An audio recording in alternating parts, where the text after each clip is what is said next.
Hi everyone, welcome back to my channel. This is Josie's Point of View, where we focus on human interest stories from the Carolinas and beyond. Today's Friday and it's March the 17th, 2023. Thank you so much for tuning in. If you're new to my channel, I'd like to extend to you a warm welcome. Thank you so much for stopping by. I hope you find the information here to be informative. And if you're a returning viewer, thank you for coming back. You know, I always say the tide changes so frequently here on these YouTube streets, so you always have to acknowledge where your support comes from. And I want you to know I sincerely thank you for your support. Feel free to like and to share this video, and don't forget to subscribe. And our story today takes us back to the campus of NC State University, which is located in Raleigh, North Carolina. Take a look at that headline. And it reads, another NC State student has died, number 10 for this school year. I'll provide you with a summary here, and as always, I'll place links to a few of the full articles in the description box. Well, this is the third video I've had to make on NC State within a matter of weeks. So it's a different day, but it's the same problem. And unfortunately, it's not good news. And yes, it's definitely a crisis for the university.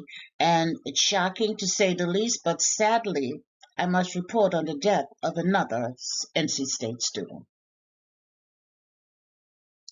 Now, it's approximately 2 weeks ago when I shared my last video on this topic. I spoke of the death of a male NC student. It's reported he died at his place of residence, which was not on NC State campus. This was an off-post residence. And according to the police report, this death actually happened at a private residence. The 25-year-old student death, they stated it was due to an accident. Now, police did not specify what that meant.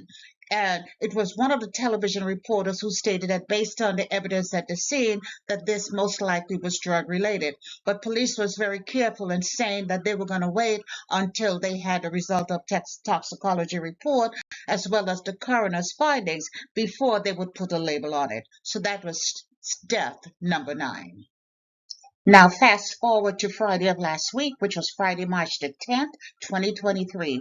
We heard news that another student had died and an off-post resident. So this student that represents number 10 for this school year at NC State. And according to the police incident report, officers and other emergency personnel responded to a report of an overdose at a property located off campus at approximately 1:45 a.m. So it was early in the morning.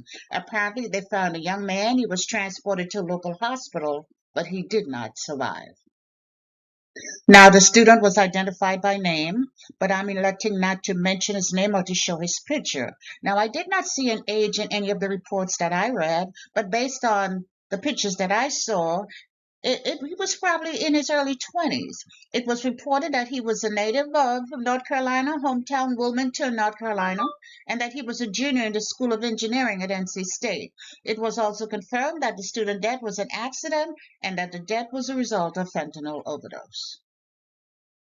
Now, over the past several days, I saw many tributes from students expressing concerns and sharing the expressions of grief and speaking about the student who had just died, and obviously a student they had come to know. But I also saw concerns being verbalized by parents.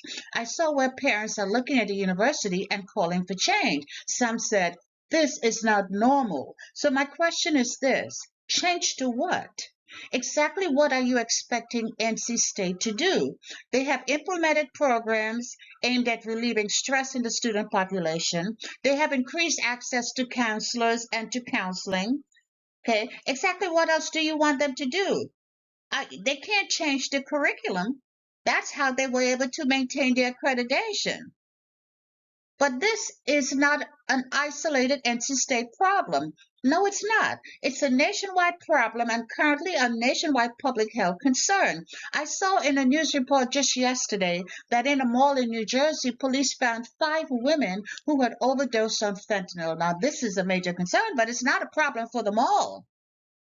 But parents, just remember, you have a role in this as well. And don't expect this university to do some of the things that you're responsible for doing for yourself.